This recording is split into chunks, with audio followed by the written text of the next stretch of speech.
নাম অভয়নগর প্রাথমিক বিদ্যালয়, নদিয়ার পলাশীপাড়ার এক প্রত্যন্ত গ্রাম। সরকারি স্কুল নিয়ে অনেকেরই ভ্রান্ত ধারণাকে ভুল প্রমাণিত করে দিয়ে এগিয়ে চলেছে।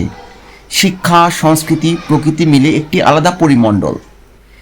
শিক্ষাদানের পাশাপাশি পরিবেশ সচেতনতা, ব্লাড ডোনেশন ক্যাম্প, পড়ুয়াদের জন্মদিন পালন, মোবাইল আসক্তি কমাতে গ্রন্থাগার, দেওয়াল পত্রিকা, প্রকৃতির ভারসাম্য বজায় রাখতে পাখিদের বাসস্থান গড়ে তোলার মতো কাজ করেছে এই স্কুল। ভোটদানের মাধ্যমে প্রতি বছর শিশু সংসদ তৈরি হয়। মন্ত্রী পরিষদে রয়েছে প্রধানমন্ত্রী, খাদ্যমন্ত্রী, পরিবেশ মন্ত্রী, শিক্ষামন্ত্রী সহ রাষ্ট্রপতিও। নিয়মিত সাংস্কৃতিক অনুষ্ঠান আয়োজন করতে নিজস্ব মঞ্চ, সাউন্ড সিস্টেম রয়েছে।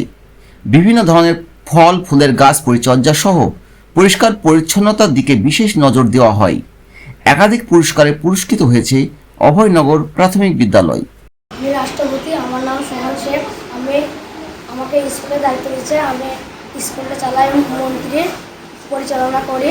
আমার কাজ শিশুর খেয়াল রাখা ও মিড ডে মিলের কাজ করা।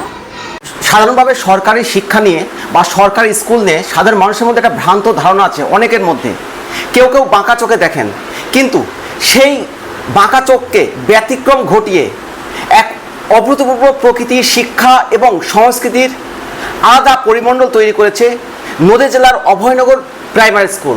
এই অভয়নগর একটা প্রত্যন্ত এলাকা, যেখানে 100% সংখ্যালঘু পরিবারের বাস, এবং আমাদের স্কুলের ছাত্রছাত্রী এক সংখ্যালঘু পরিবারের। ফলে সেই জায়গায় দাঁড়িয়ে এই সংখ্যালঘু পরিবারটা অনেকটা পিছিয়ে আছে।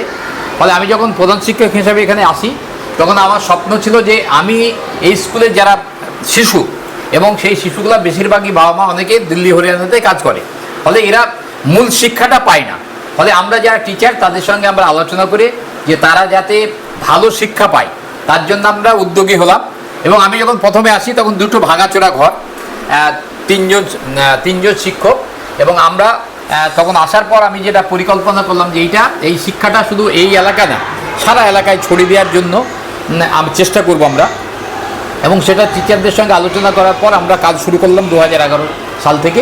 আমরা 2012 সালে আমরা মানে স্কুলটাকে প্রথমে যে পুরস্কার, সেটা আমরা নির্মল বিদ্যালয় পুরস্কারে আমরা ভূষিত হই, সেটা 2012 সাল। তারপরে আমরা কাজ শুরু করি। আমরা গাছগাছালি থেকে শুরু করে এমন কোনো গাছগাছালি আমাদের স্কুলে নেই, বিশেষ করে আম, বকুল, মেহগনি থেকে শুরু করে লিচু, ফুলের বাগান, ফলের বাগান এবং ওষুধি প্ল্যান্টও আছে। 2012 পর আমরা 2016 সালে আমরা রাজ্য সরকারের যে পুরস্কার, সেটা হচ্ছে শিশুমিত্র পুরস্কার, জেলাতে একটা দেওয়া হয় আর কি, সেই পুরস্কারে আমরা ভূষিত হই। এবং 2018 সালে আমরা আমাদের স্কুলকে স্পেশাল অ্যাওয়ার্ড দেয়, এবং আমরা 2018 স্পেশাল অ্যাওয়ার্ড পাই। আমরা স্বচ্ছ ভারত নদীয়া জেলা সেরা হয়েছি, এবং তার জন্য তারপরে আমরা 18 এবং 19 পরপর 2 বছরের জামিনী রায় যে কম্পিটিশন, সেই কম্পিটিশনে আমরা অংশগ্রহণ করি, এবং আমরা দুবারই রাজ্যে আমরা 5ম স্থান দখল করি। শুধু পড়াশোনা, শুধু পুরস্কারই আমাদের ব্যাপার নয়, আমরা বাচ্চারা যাতে এডুকেশনটা পায়, তারা সব রকম এডুকেশন যাতে এমনি তারা পড়াশোনার পাশাপাশি নাচ, গান, আবৃত্তি, এই কালচার তারা যাতে করতে পারে। আমরা বিভিন্ন অনুষ্ঠানে তাদেরকে আমরা আগে থেকেই আমরা টিচার দিয়ে সেই কাজটা করি। কালচারাল যে প্রোগ্রাম, এই কালচারাল প্রোগ্রাম করতে গেলে প্রথমে যেটা দরকার, সেটা একটা মঞ্চ দরকার। সেই মঞ্চ আমাদের আছে, এবং মঞ্চ বলতে গেলে আমাদের স্কুলের নিজস্ব সাউন্ড সিস্টেম আছে। যখন কোনো অনুষ্ঠান হয় তখন আমরা সাউন্ড সিস্টেমটা আমরা ব্যবহার করি। এছাড়া আমাদের স্কুলে একটা লাইব্রেরি আছে, এবং সেই লাইব্রেরি প্রায় বই আছে আমাদের 400 মতো বই আছে। আমরা বাচ্চাদের কমপক্ষে বছরে আমরা 2 বার করে বই দিই। আমরা প্রকৃতিকে জানার জন্য, বোঝার জন্য আমরা তাদেরকে কি করি, আমরা বিভিন্ন যে আমাদের পরিমণ্ডল আছে সেখানে আমরা যাই, তাদেরকে নিয়ে যাই, আমাদের ঘোরাই। আমরা মায়েদের ফোর্স করি। ব্যতিক্রম বলতে গেলে অন্য জায়গায় তো দেখি আমাদের বাচ্চাদের ফোর্স হয়, বাবাদের ফোর্স হয়।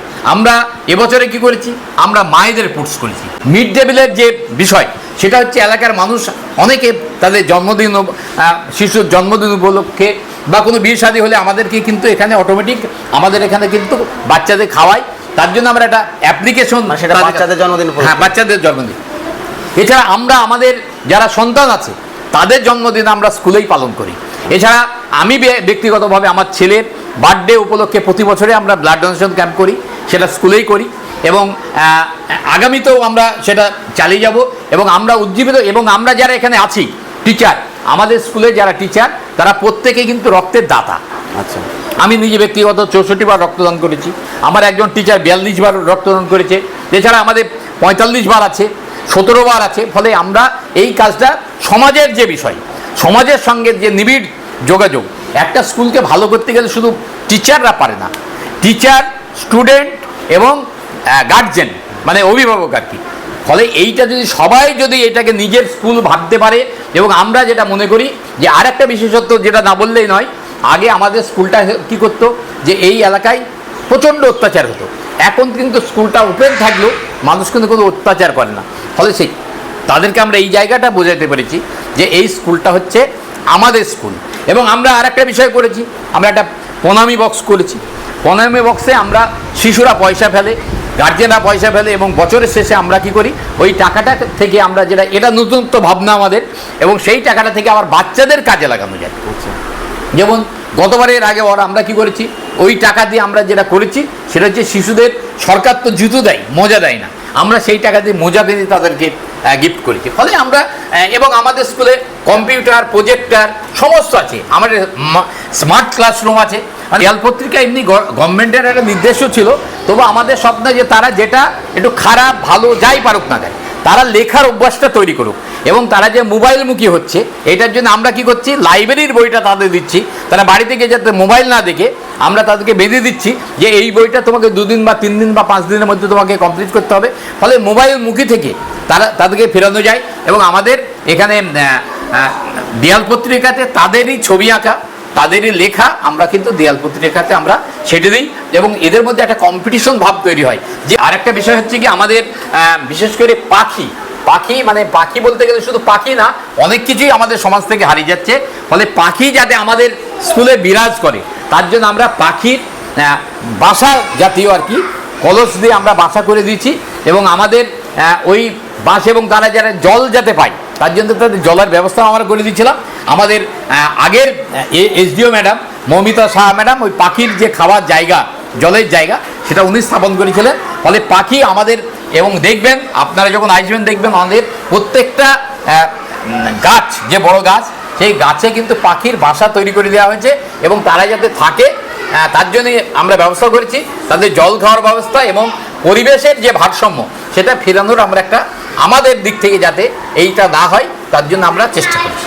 আমাদের স্কুলের বাচ্চারা কেউ কিন্তু বাইরেকার খাবার আমাদের এখানে প্রথম কথা অ্যালাউ নেই, আমরা মিড ডে মিল বাচ্চারা খাই, এবং সেই ক্ষেত্রে তাদেরকে বলে দিচ্ছি, এবং তারা বাড়িতেও কিন্তু ইউজ করে না। আমরা গ্রামেও কিছু জায়গাতে আমরা ডাস্টবিন তৈরি করে দিচ্ছি, এবং সেই ডাস্টবিনে তারা চেষ্টা করে পলিথিন, আমি বলে দিচ্ছি বাচ্চাদেরকেও বলি যে তোমরা পলিথিনটা বাবা মাকে ব্যবহার করতে নিষেধ করবে, এবং যখন বাজারে যাবে তারা যাতে একটা চটের থলি বা ওই জাতীয় কিছু নিয়ে যায় যেটা কি পচনশীল যেটা। এবং আমাদের এখানকার যে আমরা দুটো জায়গা করেছি, একটা পচনশীল যেটা পচে যায় সেই সারটা তৈরি হয়, এবং বাকিটা যেটা পচে না সেটাকে আমরা আলাদা করে দুটো আমাদের ডাস্টবিন করা আছে। আমরা ইকো ক্লাব আছে, ইকো ক্লাব ফাস্টফুড যেটা বলে আর কি, যেটা সব থেকে ক্ষতিকারক, সেটা আমাদের এখানে কিন্তু ফাস্টফুডটা আমাদের স্কুলে কেউই আনে না। পাশাপাশি তাদেরকে আমরা বাড়িতেও এটাকে নিষেধ করেছি, ফলে তারা কিন্তু আমাদের কথাটা শোনে। আমরা কম্পিউটার, আমরা যারা বিশেষ করে উঁচু লেভেলে তাদের কম্পিউটারের যে বেসিক জ্ঞান সেটা করে দেওয়ার চেষ্টা। একটা প্রতিষ্ঠান চালাইতে গেলে কিন্তু দায়িত্ব ভাগ না করলে, দায়িত্ব না দিলে কাজটা উঠবে না। আমি করবে না, ও করবে, ও করবে না, সে করবে, এরকম একটা কথা বলে। ফলে আমরা আমাদের যে শিশুরা আছে তাদের ক্ষেত্রে আমরা চাইল্ড ক্যাবিনেট প্রতি বছরে গঠন করি, এবং সরকারি নির্দেশই আছে, হয়তো সব স্কুলে নাই কিন্তু আমাদের স্কুলে আছে, এবং আমরা সেটা টোটো ফলো করি। এবং সেই চাইল্ড ক্যাবিনেটের যিনি একজন রাষ্ট্রপতি আছে আমাদের স্কুলের মধ্যে, রাষ্ট্রপতি আছে একজন প্রধানমন্ত্রী, খাদ্যমন্ত্রী, পরিবেশ মন্ত্রী, ক্রীড়ামন্ত্রী, আমরা মন্ত্রী পরিষদটা গঠন করি। এবং এরা মোটামুটি একটা বাচ্চাদের ভোটের মাধ্যমেই করা হয়, ভোট হয়, হ্যাঁ ভোটের মাধ্যমে করা হয়, এবং সেটা প্রতি বছরেই হয়। আমাদের এবছরও আমাদের রাষ্ট্রপতি হচ্ছে আমাদের সোহান শেখ, প্রধানমন্ত্রী আছে তানিশা খাতুন, অন্যান্য মন্ত্রী আছে, এবং মন্ত্রী পরিষদ ছাড়াও যারা এমনি স্কুলে পড়ে তারা প্রত্যেকে কিন্তু সেই মন্ত্রী পরিষদের মেম্বার, এবং তারা তাদের মধ্য থেকে নির্বাচিত করেছে এবং তারাই স্কুলটাকে আমরা আসার আগেই তারা স্কুলের পরিষ্কার পরিচ্ছন্নতা থেকে শুরু করে জলের অপচয় বন্ধ করা, স্কুলে যদি কোনো জায়গাতে অপরিষ্কার থাকে সেটাকে পরিষ্কার করা, সমস্ত তারাই দেখাশোনা করে। আমাদের শুধু নির্দেশটা দিলেই হয়, বাকি আমাদের কিছু করতে হয় না।